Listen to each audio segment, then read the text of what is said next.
there's this old story in King Arthur where the knights go off to look for the Holy Grail, which is either the cup that Christ drank out of at the Last Supper, or the cup into which the blood that gushed from his side was poured when he was crucified. The stories vary, but it's basically a holy object, like the phoenix in some sense, that's a representation of transformation.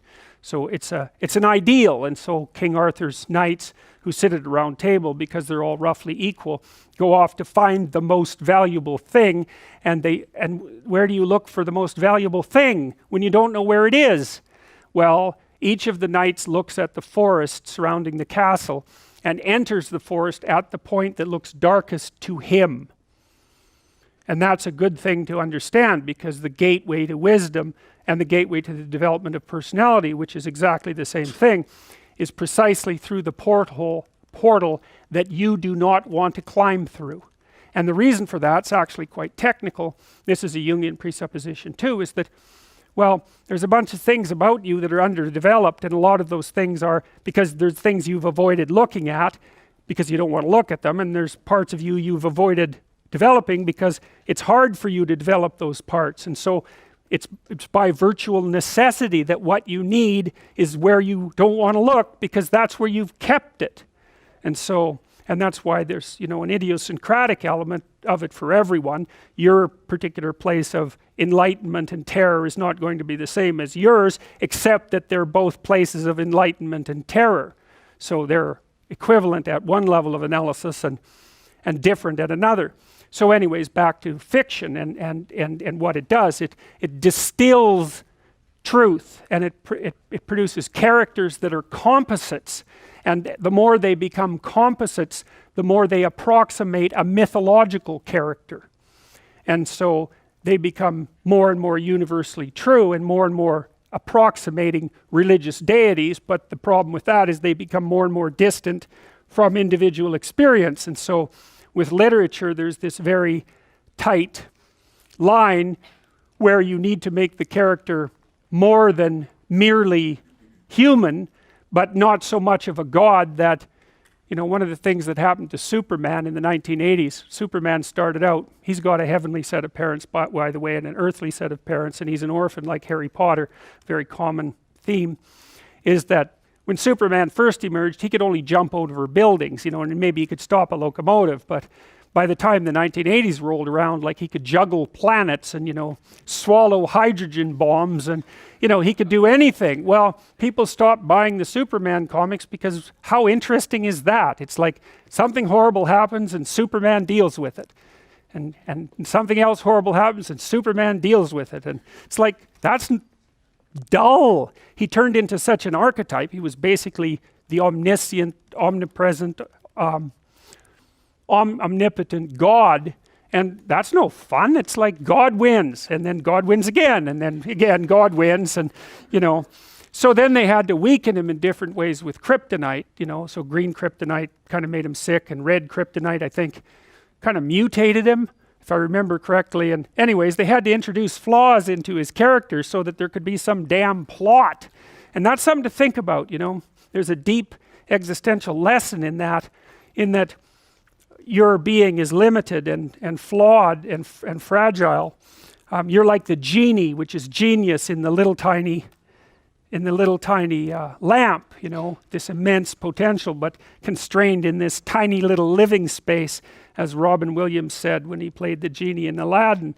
But the fact that you have limitations means that the plot of your life is the overcoming of those limitations, and that if you didn't have limitations, well, there wouldn't be a plot, and maybe there would be no life. And so that's part of the reason why perhaps you have to accept the fact that you're flawed and insufficient, and live with it and consider it a precondition for being.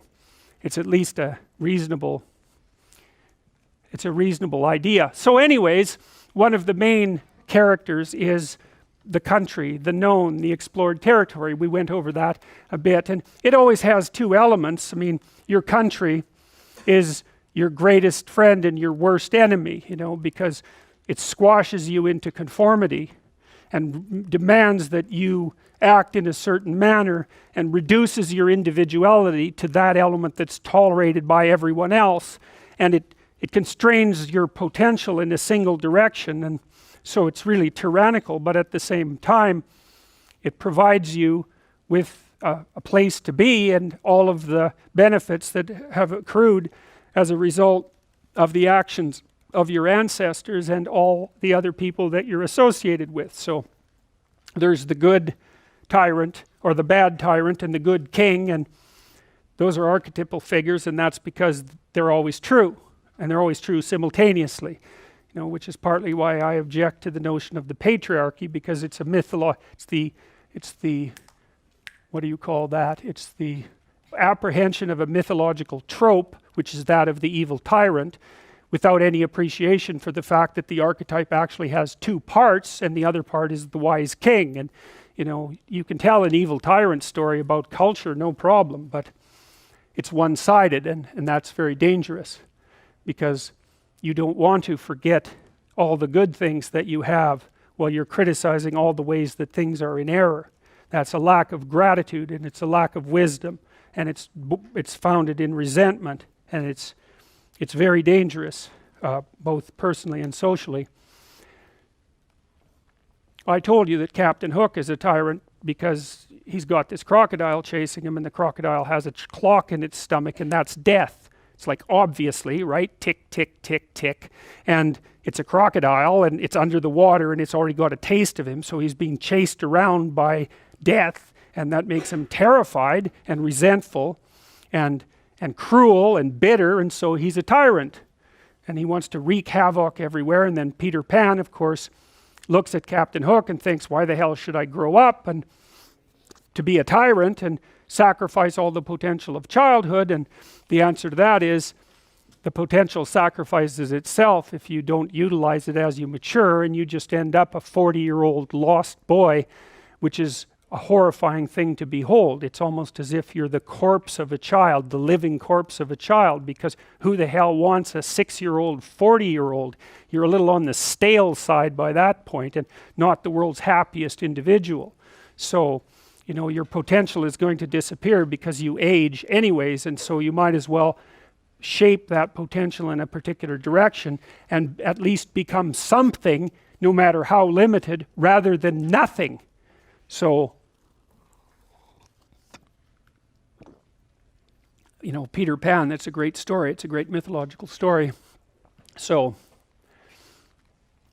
let's talk about tyrants. Well, not only are they mythological figures, but they exist, and they tend to be deified. I mean, Stalin was for all intents and purposes, God the Father in Soviet Russia, although he was pretty much only the worst elements of Old Testament God, who was, you know, constantly smiting people and wiping out populations and doing all sorts of things that seemed to be quite nasty. But nonetheless, you know, people worshipped him in many ways, and he's a representation of just exactly what goes wrong when things really go wrong, when people stop paying attention and when they all lie. Because one of the things that characterized the communist state was that no one ever got to say anything they actually believed, ever. And that was partly because 1 out of 3 people was an informer, which meant if you had a family of 6 people, 2 of them were informing on the government about you, and that included your own children.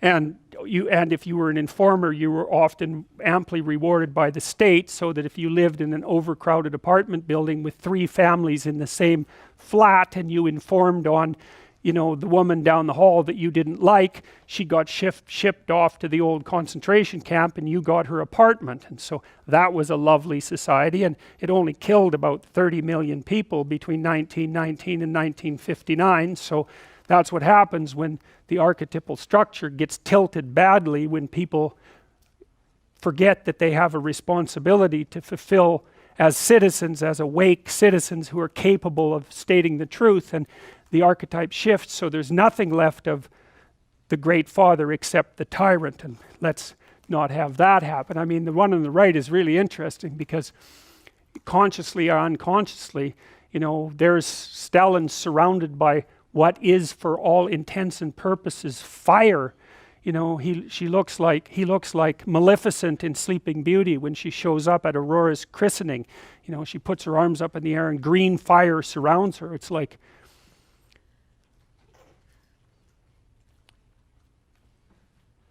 It's like he's surrounded by fire, and there's Lenin above him, who's like king of the fiery realm, and that's for sure.